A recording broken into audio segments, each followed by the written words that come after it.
Welcome to T Prep Talk. We're going to hear my story. You're going to hear my guest's story. It's going to help make your story. And today we have Brooks Knightstep. Yes, sir. Knightstep. He's 25 years old. He's a hustler. He's a dog. He was on the board for deadlift at PR 410, and he's back to get back on the board. So whoever's at 9, 8, and 10, you guys watch out because Brooks is back. And you own a business, right? Yes, sir. And what's the business that you own? General contracting company. Okay, general contracting. So we do commercial, residential construction. Okay, now how'd you get into that? My dad. Your dad got into that. So dad owned it and then brought me in to let me work with him for a little bit, kind of showed me the ropes and all that. And then, during, obviously, I was telling your cousin, 6 months out of the year, I guide, waterfowl and upland game bird hunts. Yeah. Got a bunch of bird dogs, so I worked waterfowl 6 months out of the year, and then busy time of the year from about January till the summertime, I'm all construction. And you guys take hunting pretty serious. Very serious. I looked at your Instagram page, Yep. and you had a couple of things in your bio. One of them was a gunsmith, right? Yes, sir. This is my buddy out of Fort Worth, BMF Battleworks. Okay, BMF Battleworks. That looked very interesting. How do you say that word? It's like Cerakote? Cerakote? Yeah. I seen that it rust. Cerakote rust. Is that true? Nope. Okay, so they were trying to So say we're that it doesn't preventing. rust. So what Cerakote's going to do is prevent the rust. Okay. And the way they do it is, I don't know anything about it, how to do it. So Okay. I would not be the person to ask, but Okay, I know it's okay. supposed to prevent the rust. I thought so. I was like, okay, he had his bio. Maybe he might know a whole bunch about that because Nope. I started reading into their website. Oh yeah. I was like, oh, this is interesting, man. Yeah, he does some slick stuff. Yeah. Yeah, he's really good at it. Yeah, man. It takes a. He's another dog in the gym too. Jake is. He is. Oh yeah, big time. What's his PRs? You know his PRs? Shit, I couldn't tell you, Okay. but he'd be right there with me. Oh, good, man. Good. Because I think. Is it moving the mic? No. You're good. We're good. Okay. Because I think, like we were talking in the last podcast, that we think every man needs to be in the gym. For sure. Because there's not a lot of labor-intensive jobs. Like I know yours is pretty labor-intensive, right? Yes, sir. Are you on the ground doing the work as well? I'm on the ground doing the work. Okay, good. I mean, that means you get to know the business ins and out. Yeah, I mean, starting out, you kind of got to. I mean, you got to put your irons in the fire. You can't just roll into something and think, hey, I'm going to be big boss. All I'm going to do is stand around. I'm going to hire guys to do the work. Yes. Well, if you don't know how to do the work, then you're not going to be a great supervisor, foreman, boss, manager, whatever. That's facts. I Bro. mean, you got to. If you don't know how to do it, then you can't do it. Yeah, that's facts, bro. I hear a lot of people that want to start a business, and they come to me, of course, because they see I got a business, and then they're saying, "Man, when I start my business, I'm gonna get people to do this, I'm gonna get people to do that," and it's like, no, when you start something, you got to do everything. Yep. You're playing many different roles, man. I started this thing, and I'm still doing everything myself. 4 years in, because I just think that it's not really needed. And I don't have that type of mentality where I want people to do the work for me. For I sure. like to get in and do everything and learn every system, which is why I got investors that want to invest into the gym. But I say, hey, we're not ready yet because I want to perfect all these systems before we even expand, before I even hire somebody, so I know what kind of people I want on the team. And I'm sure you built that in your own business as well. For sure. Where you're like, this is my work ethic, and if somebody can't match that work ethic, then I don't want them on my team. That's the hardest part that I have is like when I'm going to do a job and I'm like, dang, I need a helper for the day. Yeah. It's like, but is this guy up to my standards? Yeah. Dude, is he gonna have the work ethic that I'm gonna have on the job? Is he gonna be able to go from 6:37 in the morning until we can't work anymore? Yeah. There ain't no more daylight. Yeah. Because I mean, if you go from 6 in the morning till there's no daylight, you're gonna be worn out. Yeah. And then, but are you going to be able to come back and do it the next day, and the next day, and the next day Yes, until sir. the job's done? Yes, sir. That's it, man. It's a different type of resilience. It takes. You can't be a mental midget, is what me and my buddies say. Explain that. A mental midget. A mental midget is you're just mentally weak. You can't. You're like, oh man, we've been on our feet for so and so how many X amount of hours. I want to sit down and do this. Yeah, go ahead, take you a little 15-minute break, hour break, go to lunch, do something. But you can't just be like, oh, I'm sore. It's just like the gym. Yeah. You can't be, oh man, I'm sore. I don't want to go to the gym today. Yada yada yada. No, you got to fight through that because if you're a mental midget, that's what's going to keep you out of being mentally strong. Exactly. Well, now, what do you think? Why do you think people are like that? To be honest, because There's It's a mindset. It's a mindset, but where does it start? Where do you think that starts? Man, I'm kind of biased because my dad was a coach for so many years, and so I grew up around sports in the gym and all that. But I think guys that aren't in the gym, and that they played high school sports, did all that, and they had to go to workouts. Now I think there's just not as much accountability anymore. Like, guys get out of high school, go to college, go to the bars, do all that. Don't get me wrong, I did that too. But I was also playing college baseball. Yeah. So I still had to go work out. I still had to be on time for everything. But I think that comes from just lack of accountability. Okay. Guys that, for example, I've got some buddies that, once they were out of high school, it was like gym no more. Yeah. One of them. I'm not going to say his name, but... Is he out of the gym already? Oh, yeah. Oh, yeah. Wow. Big time. Let me guess. He's in love. Big time. Love, bro. It'll get you every time. Love. But no, it's... I mean, having a weak mindset comes from you got to hold yourself accountable. Yes.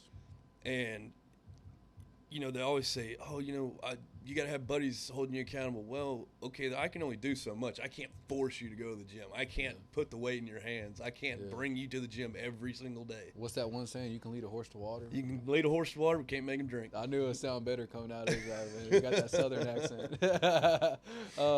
But yeah, we all have our fair shares of thinking something is the world and it's really not the world. Putting priorities first, which is priorities are really measured by, I think, priorities are measured by basically who you are and what you want out of this life. So if your priorities are your health, then that's going to be a priority. Like, if you want to be in shape, then that's a priority. Yep. If you want to be successful, well, then working hard is a priority. It's like you said on that last podcast, the gym is a lifestyle for some people, but it may not be a lifestyle for other people. Exactly. You may be a once a week type of guy. You may be a once a month. Hell, you may be a once a year. Yeah. And just to feel good. And it may be January 1st because you made the resolution, and then it's over from there. Yeah, well. Hold on one second. So how'd you develop your mental fortitude? My dad. Your dad developed? My dad helped me a bunch. And, man, I go to the gym because there's a stretch of time that I was that mental midget. Yeah. And then, got the girlfriend. It went bad. And then after it went bad with the girlfriend, broke up, all that, I was like, I got to get back to me. I'm a big believer in David Goggins. Okay. I'm a big believer in a Marine lifestyle. I'm a big believer in, have a schedule, stick to that schedule, have a plan, stick to the plan. And that's just being mentally tough. Well, when I was mentally weak, I was like, dude, I had to kick myself in the butt and was like, we got to get back to big. Yeah. And whether that being, running every morning, whether that just being doing some push-ups, doing some crunches. Exactly. And then I found the gym, and I was like, that's my escape. Yeah, because I know your friend came here first, and then you ended up signing up. Yep. And that's how you found out about this gym. Yep. Did you know about it before then? Nope. Yeah, we're kind of hidden. We're back here in the corner. Yeah. The crazy part is we used to go to Buffs all the time. Yeah. And it was like, dang, it's right there. Yeah. At that point, man, I had a sign that was like ripping up. It was like faded on the building. Yeah. And that was before we got the new steel sign. That was a good time. It was a good time. Every time I pulled up to the gym, I'm like, damn, that sign is ugly, bro. I was like, nobody wants to come here. But we made it through. We pushed through, and through that discipline and through that, like you said, the Marine lifestyle, Marine military, whatever you want to call it. Is very true, because I train a lot of people who come out of the military and they join the classes or they join the gym because this gym reminds them of the gyms they used to go to, I guess, when they were in the military.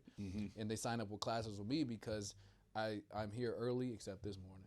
Yep. But other mornings, I'm here every morning at 5:30 or 6 a.m. and we start class at 6 a.m.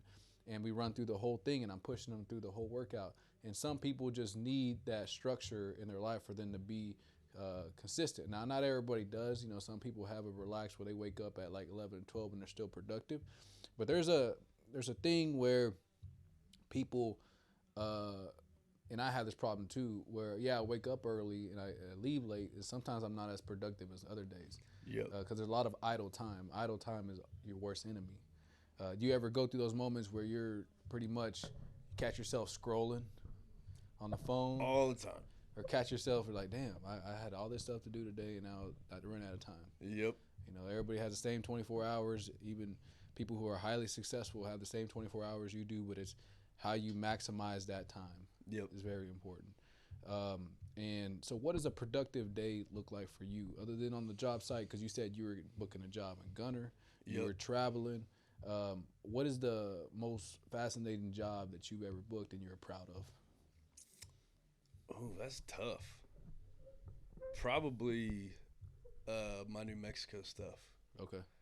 That New Mexico stuff was big for me. That was my first real big job that I got on my own for my company versus Dad's. Oh, so you and your dad worked together? Yeah, well, so we started together and then we broke off. So I've got Rock and K Gun Dogs, which is all my bird dogs that I train for waterfowl hunting and all that. And then I've got Rock and K Construction now. Okay.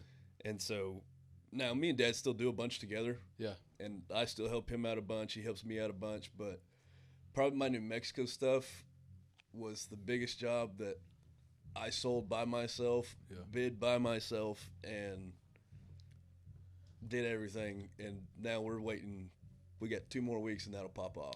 Now, could you explain the bidding process? Because I always hear that. I got a lot of people in construction. We got, of course, you got some people too, and I hear it all the time growing up. You know, bidding for jobs and all that stuff. So, what's the process of bidding for a job? You just throw a price out, or do you go? And you got to calculate your labor's materials. How much your guys are going to cost you. What's my basically calculating your overhead. So you got to have. See, I'm going to get my material costs together. You're going to send out a plan at the beginning of the job. Just say there's 3 contractors. Yeah. I'm one of those 3, A, B, and C. Well, I come in with this number, B is this number, C is this number. Yeah. I'm trying to be, I don't want to be the cheapest. I don't want to be the most expensive. But in our day and age, thanks to the guys that they put in the White House, everything's gone through the roof. Yeah. And everything's just more expensive now. So there's really not a cheap bid out there. But we're going to calculate labor and materials. We're going to calculate, if there's fuel, if we got to stay overnight, if per diem, stuff like that. And then we got to put a percentage on top so the business makes money. Mm-hmm. So you don't want to be the cheapest and just be skimping, I made, $2,000 here, $3,000 here. You want to you still got to eat too. Yeah. But that's pretty much all it is just adding up, cost. Okay, cool. And what's that New Mexico job? What are you doing there? Putting up metal buildings. Commercial metal buildings. Yeah. Okay. So a bunch of welding, bunch of bolting up, and a bunch of concrete. Yeah? Oh, yeah. Okay, so they're all industrial buildings? Pretty much. Okay, so basically like a big, I would say like a big plant of like warehouse? Not necessarily a plant, but just like storage? And I wouldn't even say a warehouse, almost just like a business needs a big shop or storage building. Yeah. We're going to go in and build the shop or storage building. Okay, got it. And you're 25 years old, man. That's not a easy thing to do, like as far as your age. No, it's tough. Yeah, because you're battling with people who've been there for 20 plus years. Forever. And you're the young buck coming in saying, I know I can do just as good as a job as them. Yeah. And so proving yourself is probably very hard to do. Very hard. Well, the hardest part is I can be the cheapest guy. Yeah. And I go meet with that contractor face to face, and it's like, everything seems great. Yeah. They're going to go with B instead of A because A was 25 and B was 45. And B's a little bit older, got more experience. I came in a little bit cheaper, but 25. Yeah. But I've also been blessed that Dad, and he's hooked me up with his buddies and all that. So I got to learn, electrical trades. I got to learn plumbing trades, this, and that. Yeah. Got my hand in a little bit of everything at a very young age. Grew up, then was like, it clicked. Okay. I probably need to do this because I know how to do it. Yeah. Me and Adrian had this conversation before too, man. It's what's the gift that God gave you? And sometimes people have trouble accepting that gift. Yep. Like you got the gift where your dad showed you the ropes. Then also you got the love for hunting, right? So that was a gift that was given to you by God, and some people are given gifts like that and don't accept it and then go do something else and trying to find happiness because they think that they're not happy there. But true happiness, in my opinion, is purpose. Yep. And being productive and making an impact in other people's lives. I had a really, you said that perfectly, because I had a really, coming out of college, after I got done playing college baseball, Yeah. I had a really hard time, like, what the heck am I going to do? Okay. I did not know. I was like, I don't really want to do construction, been around it forever. Yeah. I love to hunt, and then it took me a long time to, like, figure out how to make hunting a business. Yeah, you got to make money out I of got to stuff. make money, and I was like, I just got to find something that I love to do. Yeah. And just find a way to make money at it. Yeah. And so that's where Rock and Keg Gun Dogs came into play. Yeah. I love good bird dogs. Yeah. I love watching good bird dogs work, and I love to see people get a good bird dog that I trained. Yeah. I like seeing the finished product. I love it, man. I love it. That same thing with fitness. Yep. I was told all the time that there's no money in fitness. It ain't gonna work. It ain't gonna work. Yeah. All that, man. But if you love it, you figure out how to make money out of it. And honestly, you know, that's what's great about America, is that we have the opportunity to find things that we love and then make money out of it. And I think that's a luxury that not a lot of people understand that we have.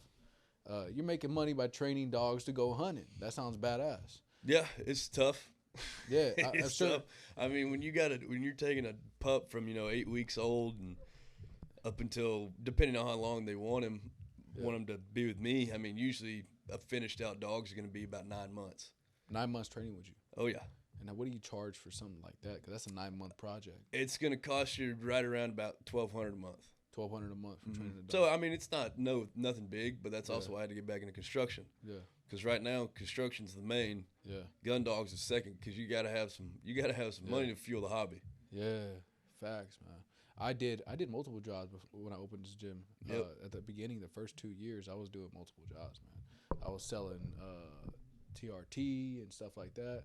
And I was doing a lot of side jobs just to keep the business afloat. Yeah. And then eventually the business started overcoming, right? I mean, now you see, because Coy, I just hate to say his name out there. Nah, like he's that. fine. Yeah, nah, he knows his name. He was here whenever, man, I had nothing in Yep, when y'all first opened. First open, man, the floors were literally, you can rip the floor off the ground. Yep. Like it was foam. Anyways, he was here then, and it came a long way. But it takes that mental resilience, and you're 25 right now. I'm 24, and I feel like I wanted you on the podcast because we're kind of like, I think, same mentality. You know, we go after it, and we set a goal, and we figure out how to make it happen. Despite all the negative energy around us, we make sure that even if we're tired, happy, sad, whatever, we still get up and do the work, which I feel like that's how you are just by seeing your mentality here in the gym and then seeing everything that you're doing. And so I think not everybody has that, but I love to see when people actually do that. Man, that's, and talking about a dream, and you did the gym, I did my hunting dogs, and man, if you're trying to chase a dream and you're thinking about, oh man, this is what I want to do, well, thinking it's never going to make it happen, just go ahead, take that leap and go do it. Yeah. There's no reason why. Okay, if it doesn't work out, well, guess what? You learn by failing. Yeah. I tell a lot of people who come at me that want to start something is, if you got that itch, go ahead and itch it. Hell yeah. Because you only got one life. Feeling froggy, jump, dude. Yeah, bro. Because you only got one life, bro. You only got one life, and you got to maximize it. And now I heard you said, and I don't know if you're comfortable with talking about this, but you said that you hit a wall, right? You hit a wall. Right. And so would you say that you went into a dark place and then eventually you had to figure out how to pull yourself out? Stupid dark. Okay, now how explain that? Because there's a lot of people. I actually spoke with somebody today at the gym who was going through a dark hole right now. Faith. And so faith is what got you out of it. Faith is what got me through it. Now, is that just waking up in the morning and saying, all right, I trust God? Or is that taking actions to trusting God by putting your time into God? That's walking by faith, not by sight. Okay. I don't want to, for example, if I see it, I don't want to just walk to it and be like, okay, now we're done. Yeah. I don't want to walk by sight. I want to walk by faith and be like, God, lead me to where I'm supposed to be. Yeah. And that has brought me so much more success walking by faith and not by sight. Very true. And I'm not a guy that's, church every Sunday, that type of deal. Yeah. I mean, Sundays, that's my relaxed. I'm doing laundry, cleaning house. Yeah. But no, faith got me through the hardest times that I've ever been through. When I hit my pit, when I was just down at the bottom, I was blessed with a great God. I was blessed with great family. I was blessed with great friends. And I found myself in God. I found myself with my family, and I found myself surrounded by my small circle of friends that they knew I was in a bad place, and they came to help. Whereas those guys that I thought were my buddies, when I was in that bad place, they were nowhere to be found. Wow. And that was good for me because I figured out, like, hey, these are the guys I need to hang out with. As long as I stay the course, stay the path, these guys are going to be there, always going to have family, and you're always going to have faith. Yeah. So you just got to trust and believe, and everything gets better. It's not, hell, Rome wasn't built in a day. Yeah. It's going to take some time. Yeah, man, it's like the type of friends where if you're moving, you can call them and ask them to help you move a couch. For sure. And they'll do it. I got a great if I was moving a castle, I could call 3 buddies and be like, hey, I got to move this big old house. Yeah. I got the beer. And they would be right That's there. it. That's all we need. My problem is, man, is I don't have a truck. So, like, I always got to call somebody. You got to call somebody with a truck. Yeah, man. I just never needed one.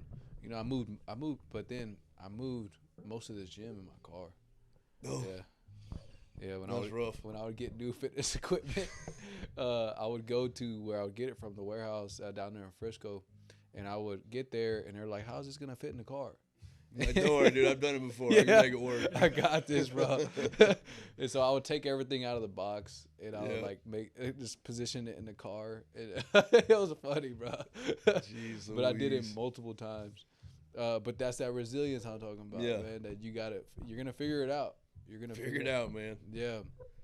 But can you explain hunting for me? Because I've always wanted to go hunting, man. And you said you're hunting for game bred. So, because there's multiple birds you can hunt. Yeah. So this year was my 5th year being a guide. I started out in East Texas. Yeah. Then I moved to Lubbock. I guided out there in Lubbock. Did some stuff around here, did some quail hunts and all that by myself on my own, and then I guided at a place in South Texas in Bernie called Joshua Creek Ranch. It was a big game preserve, so they can hunt all year round. Yeah. Because it's like, I don't know how to really explain it, but they have so many acres, it's put into what's called a game preserve. Yeah. Well, as long as they keep renewing that permit, they're good to go. Okay. So guided down there, and then back to Lubbock, and then this year I was in South Dakota doing pheasants. Okay, got it. And you're 25 right now, and I know you said, man, I like to, because everything wraps around, because I bring people on the podcast to give people other perspectives. Your schedule, your routine, the things you do are completely different than what other people do. Like Depending on the time of the year, my schedule could be one way in January, but by the time it hits June or July, it is totally different. And then by the time October rolls around, when hunting season's coming up, throw that schedule out the window. Okay. There ain't no more schedule. It's like, if I can get in the gym, I'm getting in the gym. Okay, so when hunting season comes around, that means you're out hunting? I'm out hunting. I'm taking clients on hunts. Yeah. And then and that's why it's so hard for me to get in the gym, from October to, the end of January, is because I'm always out and about doing something. And I'm like, I'm walking around. I'm carrying decoys in, doing all this and that. So I'm lugging some weight around. I get that all the time, man. Like, my job, I move things around, I carry it, and that's my exercise. But heck, by the time when I was in Lubbock, by the time we were done in Lubbock, we drank so much beer, Lubbock didn't want no part of us. We looked like some roly-polies, dude. Oh, really? We were fat. We were beer fat. Were you drinking? Like, you drink when you hunt? No, you can't. Not with firearms around. Allegedly. Allegedly. Allegedly. There you go. Because I feel like that'll make it. I'm not gonna say it hasn't happened, but I'm not gonna say it has happened. Yeah. I wouldn't think you would do something like that. I wouldn't. No. Oh, yeah. Allegedly. Allegedly. What kind of beer you drink? Cold and free. Good. That's a good answer. Man, we went to I was drinking Modelo today. You're drinking what? I was drinking Modelo. I love Modelo. I think beer is beer, bro. People have such a strong personality. Like, they tie themselves to a beer brand. Yep. I used to be like that. I used to be just straight Coors Light. Coors Light, man. It made my stomach hurt. Like, it just didn't fit right. That's how Budweiser is to me. I can't drink Budweiser. Yeah, but if somebody who is a Budweiser fan, and that's all you got, well, I'll tough it out. Oh, you tough it out. Oh, me, yeah. I'm just like, I ain't touching that again, man. I had a bad night with Coors. No. Yeah, man. Just a bad stomach ache, man. I was just sitting there holding my stomach. But I think it's because I took a protein shake right before I started drinking. Yeah, that'll do it. That'll make it turn. That'll make it flip. That's probably what it was. You probably had shit. Yeah, but it did. I couldn't. He was clogged up. Yeah. But anyways, yeah, man, when people have such a strong personality on beer, it just confuses me. Yeah, it's... Wow. Now, I see, like, I quit drinking liquor. I say that. I mean, I won't go, like, when we go out, I won't drink liquor. Yeah. I just can't do it. I get rowdy. You get messed up, you get wild? Oh, I get mean. What do you do? I get mean. I'll try and hurt you. You try to fight people when you get drunk? Oh, yeah. There's been multiple times that I've ended up in the municipal jail from that. What is it, man? Is it you just start drinking? It's whiskey. It's whiskey. I got a guy coming in showing us a whole bunch of whiskey.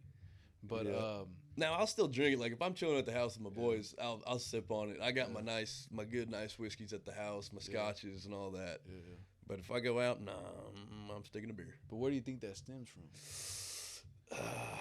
Short man syndrome? No, it's that's the truth. You said it first. Well, how tall are you? I'm 5'10", 5'11", depending on what shoes I'm wearing. So anybody who's taller, you're like, nah, forget that. No, it's just like if I'm turned up, if I'm half past lit, then and somebody comes by and they shoulder check me, my first instinct is like, let's do it. Come on, I'll go toe to toe with you. As soon as somebody bumps into you or something. Now I got to be at that level though. But like if I'm just drinking beer and they do it, I'm like, it's all good, buddy. Yeah. What if it's accidental though? It don't matter. Well, yeah, it's just a bad day for you then, I guess. My roommate would have a better take on why, which Michael, my roommate, he ain't in the gym neither. He keeps saying he's gonna come back. I want him to come back. Yeah, because he wants to. Have I seen Michael? Yeah, he's been in here once. What's his name? Walker. Michael Walker. What does he look like? He's about 6'2", little bit chubbier now. But he's in love, so I'll give it to him. Bro, love again. Love strikes again. What are we gonna do about that, Adrian? We just gotta let them learn their lesson or something. We've all learned our lessons, bro. I was about to say I've been burnt by some. I burned some, so. I feel like when you burn some though, like you don't even know you burned some. Sometimes you're just like, and then like you find out like damn, because like whenever I've been on the other end, it doesn't feel good. Oh, I didn't even know that I did it until I spoke to that person again, and they're all like, "Oh, man, it's." They get that bad taste in their mouth about you, and you're like, "Oh man, like, what did I do?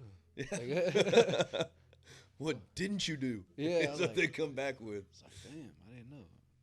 And I think a lot of people just have miscommunications, misinterpret things. But yeah, man, it's good. It's good speaking to you about this. Is the first real conversation that we've had. Yeah. We've just had passerbys. Yeah, which I do with everybody at the gym. I kind of catch up, see what's up, what's going on with them, how's the family, and I actually know a lot about everybody here at this gym. That's good. Well, that's what I love about this gym. Yeah. Everybody always asks me, like, why do you go over there? Why don't you just go, like, Planet Fitness? Well, in Planet Fitness, I've got, I got grandma on the treadmill. I got, trying to be bodybuilder in the I got with a tripod. I got I got trying to be Sam Sulek. And then you've got a whole different like group of people with different, and being different's not bad and having a different plan and mindset, but it's like everybody that if you go to Planet Fitness, you're like, okay, I'm going to do my 30-minute, or my 15-minute, I'm jogging this and that. Everybody that comes in here standing on business. Like we're here to work. Yeah, I love it, bro. And one, it's 24 hours. 24 hours. If you got, say you got a long day, and it's 10 o'clock at night, and you're like, you know what, I'm being a lazy POS. I need to go to the gym. Yeah. Doors open. Doors on. Come on. 365. And I mean, and it's kind of got that old school, Metro Flex type feel in a small town. Yeah.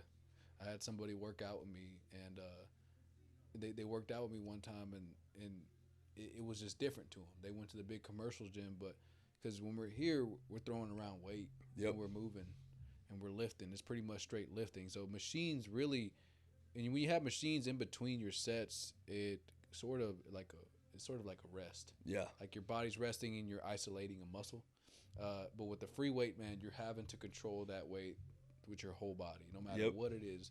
Which is I teach the barbell movements, and so it's barbell manipulation. So the way you position your body is what the barbell is going to hit. So you determine that. So your mind-muscle connection has to be in that workout.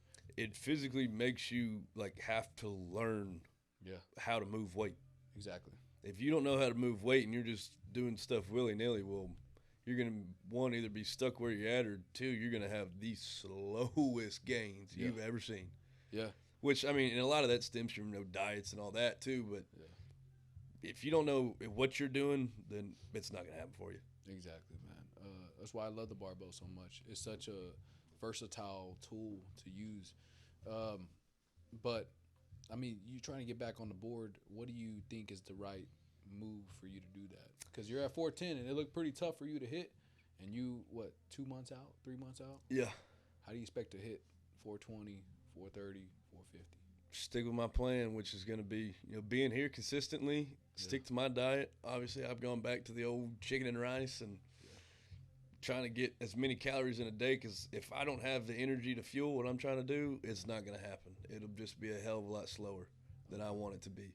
Yeah. Now, before I even hit that 410, I was speeding up the process a little. Yeah. But this time going all natural. Allegedly. Unless, something just happens and it shows up at my door. No, man, my plan to get back on the board, work, and just pretty much stick to what I've always known to do, and that's just come in, lift, slow. I think I tried to rush a lot last time. I think I want to take it a little bit slower progressions. It's like the other day I was in here with, what's his name? I can't remember his dang name, but I pulled 350 on deadlift 3 times and was like, there we go. Now we're getting back. Yeah. So next time when I come in here tomorrow and I'm back to doing it again, I'm going to get past 350. Yes. Whether it be once or twice, I got to get past that hump. Yeah. I will get on that squat board though easy. Oh yeah, that squat. I mean, I can do that squat. I wish more people did squat. I don't know what the 10 spot or the 5 spot squat is right now, but if it's anything, I know 415 will get me on. I know. Yeah. And I think at 450, I'll jump up to at least a 5 spot. Yeah. Getting in top 5 is getting tougher and tougher. And I expect this board to be here for a long time. That's good though. If it's tough to get on the board, that means there's people coming in here putting in some work. Yeah. That's why I told people, like, when people get on the podcast, another way to earn themselves on the podcast is either they're doing something outside the gym, which you are, or getting on that board. Yeah. And it's become a driver for a lot of people. In getting that top, I got to get Law in here, man. The guy that's at the top of everything. Yeah, that dude's. I don't know. I've never seen him, never met him, but I don't. From his numbers up there, I don't think he'd fit in this chair. No, he's about like 6 foot. I think he's like 220 around there. That dude is stupid strong. But some people don't think he exists, and I hit him up. I hit him up and said, "Yo, let me get you on the podcast." Well, first he was texting me before it, but when I said get on the podcast, he's like, no response. Yep. He's incognito, man. He likes to be. He goes ghost. Yeah, he goes ghost, man. That's funny. He's off of all social media, all that. But he pulls up here randomly just to kind of say what's up. He's like a special guest. Yeah. Yeah, I'll get him on here sometime. But yeah, man. You just gonna have to trap him. You have to trap him. Just lock all the doors. You ain't leaving till you do. Yeah, people know you exist, bro, because some people think those numbers are fake. Yep, just take a picture with me so I can put it on the wall. Yeah. Yeah, but That's I got funny. some people that say they can break his numbers, and I tell them, all right, let's go to the gym. Let's do it. Let's do it. And they don't show up. That's another thing, man. Talk is cheap. Yeah, talk is cheap, man. What do you think about people who just talk, man? Or you just let them just talk? Just let them talk, man. Let them talk. The strongest people ain't got to be heard. Yeah. Strongest people ain't got to be heard. Yeah, man. Well, that's pretty much it. How long we went today? Like about 40 minutes. 40 minutes. That's good, man. Yeah, I think we learned a lot from this podcast as far as what you do, who you are, and the mentality to get to where you want to be at your age. Because the road is only up from here. As long as you continue to move in the direction that you're moving, and you keep that routine going, and don't get any distractions. Yeah, don't fall in love. Don't fall in love, bro. Don't fall in love. Don't. We might have a victim over here. Oh, dang. I don't know, bro. I don't know. You going to be in here running the class if that happens. Nah, man. Look, we'll see how it goes. We'll see. To be determined. TBD. Yeah. Next But podcast, we'll update you. Yeah, there you go. yeah. That's funny. Well, man, it was great having you. Yeah, I appreciate the invite, man. If you see Brooks around here, y'all dab him up, say what's up, and he'll be back on the board soon. And I'll catch you guys later. Don't forget to like and subscribe.